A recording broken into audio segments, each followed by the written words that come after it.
তৃণমূল ও কংগ্রেসের বোমাবাজিতে গুরুতর আহত হলেন তৃণমূল কর্মী। ঘটনাটি ঘটেছে মুর্শিদাবাদের রানীনগর থানার ডেপুটি পাড়া এলাকায়। তৃণমূল ও কর্মীদের সংঘর্ষে গুরুতর আহত হন দুই তৃণমূল কর্মী। আহত তৃণমূল কর্মীদের উদ্ধার করে নিয়ে আসা হয় প্রাথমিক চিকিৎসার জন্য গোধনপাড়া গ্রামীণ হাসপাতালে। সেখান থেকে তাদের অবস্থার অবনতি হওয়ায় মুর্শিদাবাদ মেডিকেল কলেজ হাসপাতালে স্থানান্তরিত করা হয়। তাদের মধ্যে একজনের অবস্থা আশঙ্কাজনক বলে জানা গিয়েছে। ভোট মিটে গেলেও এখনো পর্যন্ত এই অশান্তি ঘটনা অব্যাহত। বাড়ির ভিতর পুরো হয়ে গেছে। আমি কজন কি করে বলবো বলুন, আমি তো নিজেই। আমার নাম আশিস। আমার বাচ্চা ছেলেটা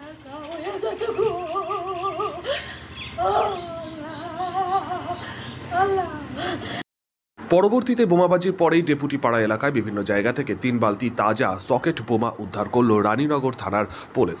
ঝামেলার পরেই বোমা উদ্ধার, আর তাতেই চাঞ্চল্য ছড়িয়েছে এলাকায়। রানীনগর থেকে ভোট পরবর্তী উত্তেজনার ছবি কিন্তু কিছুতেই মিটছে না, আর তাতেই বিপাকে পড়ছেন এলাকার বেশ কিছু সাধারণ মানুষ। তৃণমূল এবং কংগ্রেসে একে অপরের বিরুদ্ধে অভিযোগ এনেছেন।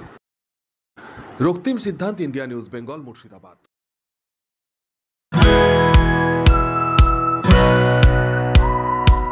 খাই খাই করো কেন এসো বসো আহারে, খাওয়ার আজব খাওয়া ভোজ কয় যাহারে। ভোজন রসিক বাঙালির খাওয়া দাওয়ার সেরা ঠিকানা মানেই Sher-e Bengal. Indian, Chinese, South Indian, continental ডিশের হরেক রকম সম্ভার এখন একই ছাদের তলায়।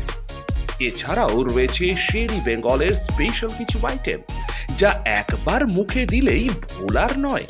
ঘরোয়া পরিবেশে হোটেলের আতিথেয়তা আপনাকে মুগ্ধ করবে। রেস্তোরাঁর পাশাপাশি রয়েছে থাকার সুবন্দোবস্ত।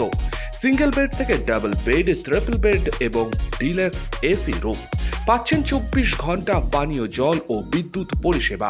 রয়েছে লকার, পার্কিং এর সুবন্দোবস্ত। এছাড়াও এসি, গিজার, টিভি, সিকিউরিটি সহ লন্ড্রির সুবিধে। মিটিং বা যে কোনো সামাজিক অনুষ্ঠানের জন্য এখন নিশ্চিন্তেই আসতে পারেন শের-ই বেঙ্গলে। Sher e Bengal, JP Avenue, Sagarbhanga, SBI ব্যাংকের ঠিক পাশে, দুর্গাপুর 713211। যোগাযোগ নম্বর 9609900511 অথবা 9775555222। শের-ই বেঙ্গল, একবার আসলেই বারবার আসতেই হয়।